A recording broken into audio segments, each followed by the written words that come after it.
Hello, this is Timothy Alexander White, and I am your host and Master of Ceremonies for Festival SE 2019. And once again, I'm sitting here with a brother that's been here before, no stranger to Festival SE, and no stranger to comedy. This is Damon Williams. Damon Williams is one of the best comedians I have ever seen.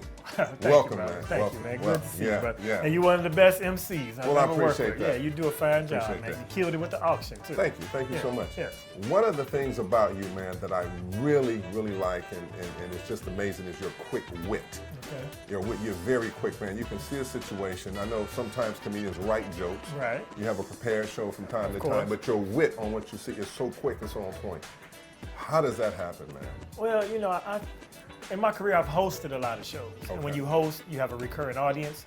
So I became accustomed to having to come up with stuff so that I wouldn't do the same jokes. Just like on this ship, you know, you see the same people. If you host 5 nights a week, you know, just from trying to come up with your bits for your monologues, it's the same people. So you got to have, so I've developed that skill early in my career, and I just know that it's best to try to be fresh, and sometimes you just got to have the courage to try it, because it could not work. You know, the jokes I just did on this show tonight, that's the first time I ever said that. Is that right? Because it just happened today. Very funny stuff. You know, so it's, you saw it. Yeah, it's a matter of, you know, after a while, you kind of get a knack for it if you do something long enough, and I've been doing it 26 years. And I think your attitude, you can tell that you really love comedy. Some people do comedy because it's a job, it's work, and it can be fun, it can be enjoyable, but you seem to take it to the next level. You seem like you welcome it. You seek things to talk about because you want to express them and you educate people. And I actually want to voice the experiences that they've also had. So it's a lot funnier to a person if the actual material is based on this experience they had today. So we got off at St. Thomas today, you know, and everybody that got off pretty much got right back on, you know. So you're like, well, we do this, let's get back on. So that being the case, you know, it makes it more organic for the audience. How important would you say the delivery style is? Because some people are fast, some people are quick, some people are slow, some people are, you know, which there are comedians that master that. Why are you fast? I think I became a fast snippet type of comic because in the era of, first of all, in Chicago, the audience attention span, you got to have them hits. You know, you got to come with the boom. You know, that makes sense. They're not trying to sit through a whole story and finally get to a punchline. So coming up in the 90s, because that was the Def Jam era, and that's when you didn't really succeed on Def Jam unless you had the audience going crazy. And to do that, you can't be getting into stories. You know what I mean? I mean, some people, Chappelle was able to go in there and kind of, you know, slow pace his thing, but that's his whole demeanor.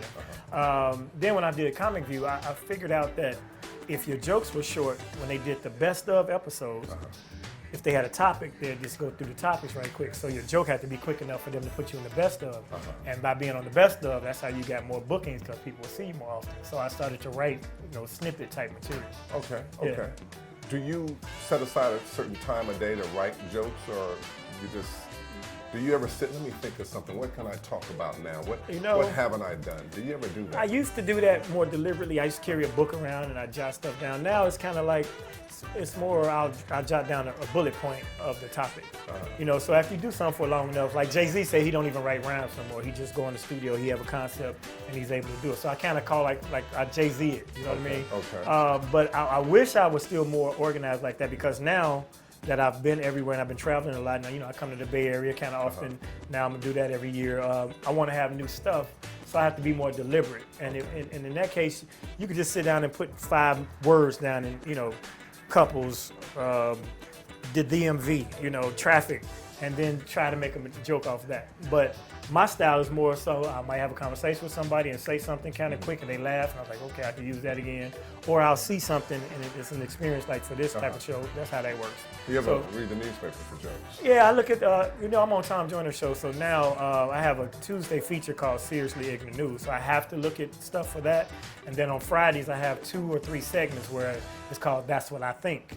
So I have to have something for that. So when I'm forced to do it, then that's the method. You go online, you look at the social media sites, you know, Shade Room, stuff like that, see what people are trending and talking about.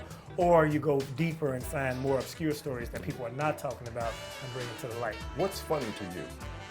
Man, what's funny to you? My wife is the funniest person I know. Trust me, when I tell you her wit and her ability, if we were to make like the Gracie and George Burns back in the day, my wife would be the star of that. Lucy and Ricky, she'd be Lucy. She makes me laugh. She's hilarious. But life is funny, you know, and you can find humor in anything, in the darkest places. Yeah. So I look at everything. Right now, politics is hilarious because Trump is a clown.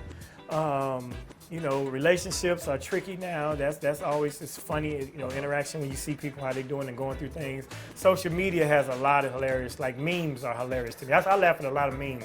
Yeah, a lot of people that I have a favorite meme. The What's one that? with the little baby sitting there and said, "Don't forget that I helped you with your tax write-off." It's something like you. Yeah, know you what dig. I'm talking Yeah, about? exactly. Yeah. Stuff like that. So Yeah. stuff like that, and people all day say the funniest stuff.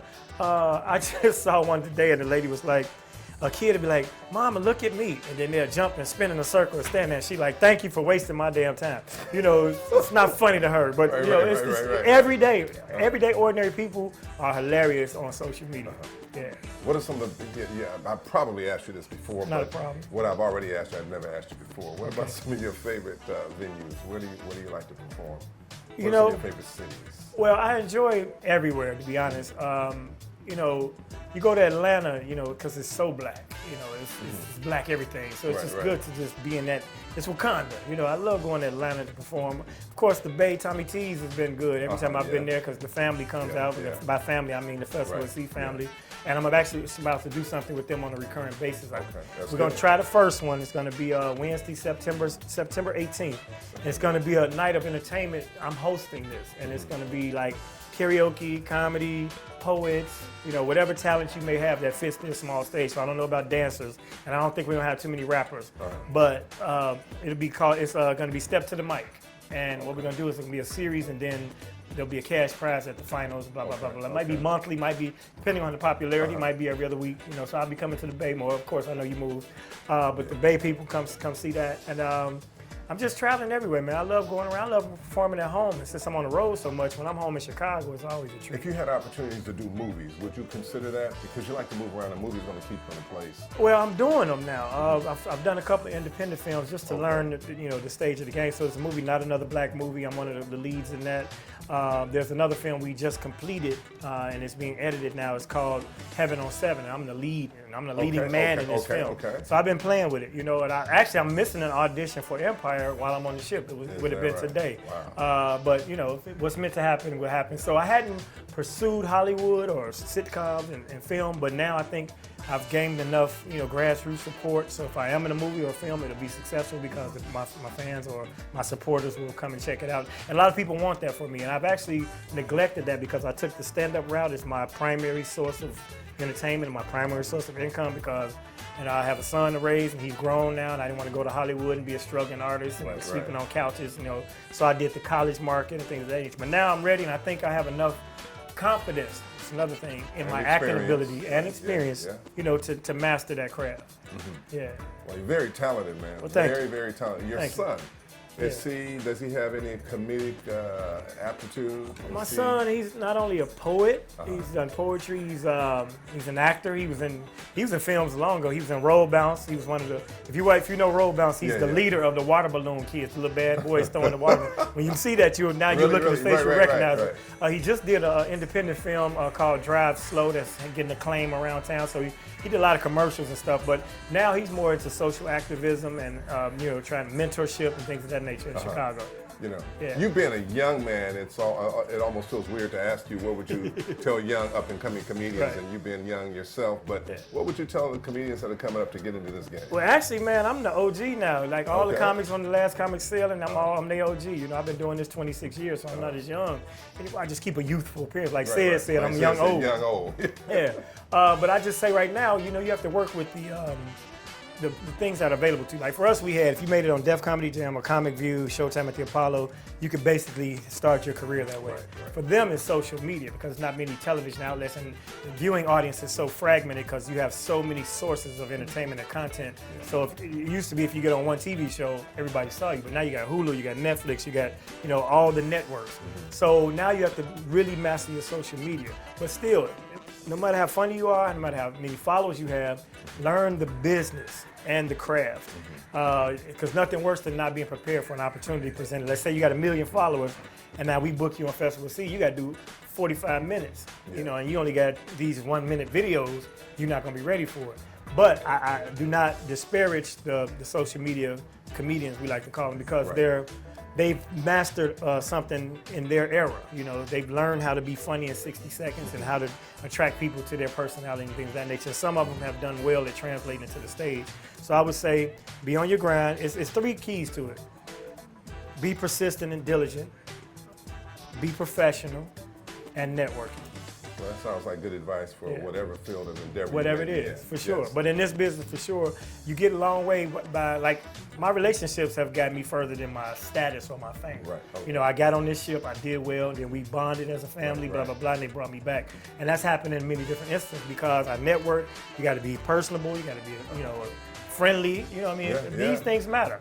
And so, and I'm not doing it for the sake of work, it's my nature, but I'm just telling people it'll be to your advantage to be that way. Well, you're a likable guy. I see a lot of people talking to you, grabbing at you. Yeah, we family. Hands. Yeah, that's it. We family. And this is a beautiful place to experience that kind of love and understanding. You've been coming how many years now? Man, my first one probably was like 04 or something like that. You know, then it would alternate between me and AJ, and now they bring us both together. I saw AJ today, as a matter of fact. Yeah, he was getting on. I saw him getting on. I stepped on St. Thomas, said hello, and got back on. Yeah, as we all did. Hey, hello, got some chicken, and went back. Yeah. But yeah, so you know, it's been a great experience, and it's been great for you guys to be able to watch, you know, my career kind of take off a little bit, but still be able to come back home, because that's what I feel like this ship is. I mean, I do another cruise, of course, but this one is more like home because it's family oriented. I'm watching people, like Jerome 3D, God bless, man, he lost his mom. Much love to you, brother. But to see his son, you know, towering over me when he was a shorty when we first came. And he's an attorney now. Yeah, he's a grown man lawyer. We saw him when he was this little growing up here on Festival Listen. Many of the kids that's coming up to me now. She's a psychologist. They grown. Yeah, grown. You know, people that were hanging out with my son, they was 13, now they grown and they got their own life. So that's the beauty of this whole thing, to be able to come back in the family aspect. That is, yes. Patricia and her husband and family done a wonderful job. Indeed. Well, this is Damon Williams, comedian extraordinaire, very positive young man, and he's going places. I'm Timothy Alexander White. This is Bluetooth Television. Thank you for watching and checking us out. And I'm coming to a city near you. My Instagram is Damon Williams Comedy. Follow that. Everything's on there. All right. All right. Thank you, brother. Appreciate it.